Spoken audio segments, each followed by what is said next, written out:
Satire is a key element of Mardi Gras, and nowhere is that on keener display than in the Zulu Social Aid and Pleasure Club. Formed in 1909, Zulu's founders chose their costumes to mock the demeaning portrayals of blacks in early 20th century culture and the pretensions of the all-white parading organizations of the time. Each year, members don black makeup, wear grass skirts, and hand out coconuts, following in the example of their brave founders. Now, 112 years later, Zulu is one of New Orleans' most beloved parading organizations.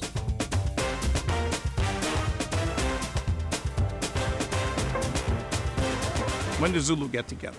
Well, we got together back in 1909. A group of laborers decided to put a parade on. You know, Mardi Gras was not created for blacks in the city. We weren't a part of the planning at anything. It just wasn't created for us. In the earlier years, we were on foot. And then around 1915, 16, the organization began they built their own floats. The history of Zulu is this a group of laborers decided to see a play, and they saw a play about the Smart Set Company, and the name of the play was There Never Was, Never Will Be a King Like Me. In that play, they saw a skit, and it was about an African tribe, a Zulu tribe, and that's when they decided to start an organization, a club, and they named it after the Canadian Zulu. That's where they got the name from, and that's how the whole thing got started. From there, turning what we have today. What does Mardi Gras mean to me? Mardi Gras to me means what many people know it as. It's the biggest free show on earth that largely represents the culture and traditions of the city of New Orleans. History of Black Mardi Gras. Well, as a kid, going to the city of New Orleans, I was able to see Mardi Gras in two spectrums. Okay, one that was segregated, but we weren't allowed to go on the thoroughfares of the city. We weren't allowed to go on the St. Charles Avenues or the Canal Street, basically to view the parades. The other side of it is when integration came, and then I was able to take part in it. The beautiful thing about it in Black Mardi Gras, our Mardi Gras was in the neighborhoods, the black neighborhoods. The Mardi Gras Indians, the skeletons, the baby dolls. Our Mardi Gras was on Claiborne Avenue under the beautiful oak trees. The standout moment in Zulu's history is when we were allowed to parade on Canal Street. The community they didn't know who Zulu was. They didn't know anything about us. But it was an opportunity for them to see us and then for us to see them. We had never been on Canal Street. We didn't have our parades through the community as we did then. We were allowed to go on St. Charles Avenue. We were allowed to go on Canal Street. And we went through not only just in the black community, but we were in the white community as well as the Central Business District.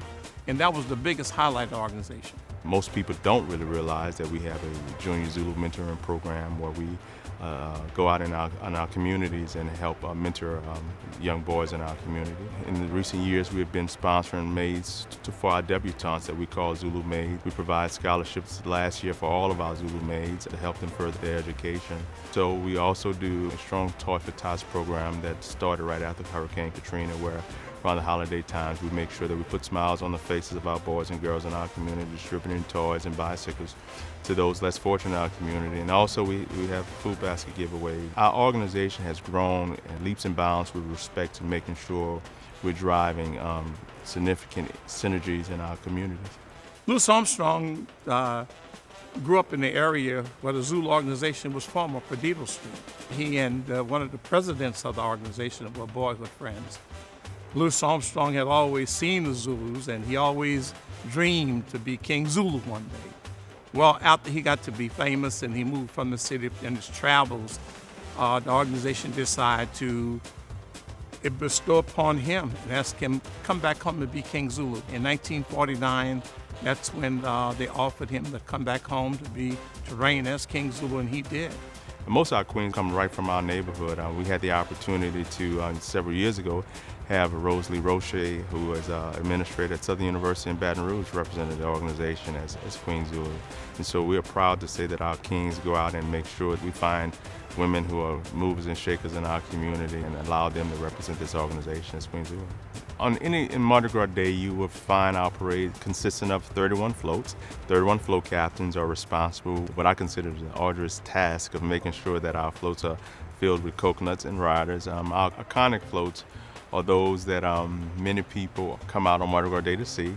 I would like to say the most iconic float is King Zulu, followed by the Big Shot, the Witch Doctor, Province Prince, Ambassador, Governor of Zululand, and Mr. Big Stuff. The main throw is the coconut, the famous Zulu coconut. That's the most one that I consider the most coveted one of all.